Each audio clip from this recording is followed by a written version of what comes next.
Ano ba ang pag-ibig? Kaibigan, ang pag-ibig ay hindi lamang salita o damdamin ayon sa Biblia. Ito ay isang katotohanan na mula sa Diyos mismo. 1 John chapter 4 verse 8. Ang Diyos ay pag-ibig. Ibig sabihin, ang pag-ibig ay hindi lamang isang katangian niya, kundi siya mismo ang pag-ibig.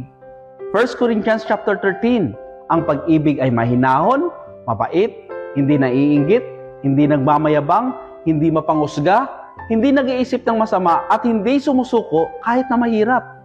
Ang pinakamahalagang halimbawa ay ang pag-ibig ng Diyos sa ating lahat.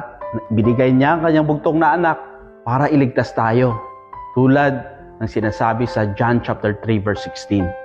Ang pag-ibig na itinuturo ng Biblia ay hindi pili o pansarili.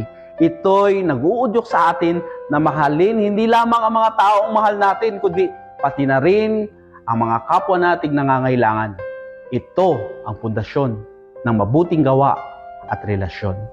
Aming Ama sa langit, salamat po sa walang hanggang pag-ibig ninyo sa amin. Turuan niyo po kami na mahalin kayo ng buong puso at mahalin din ang aming kapwa gaya ng pagmamahal ninyo sa amin. Sa pangalan ni Jesucristo, aming hinihiling. Amen.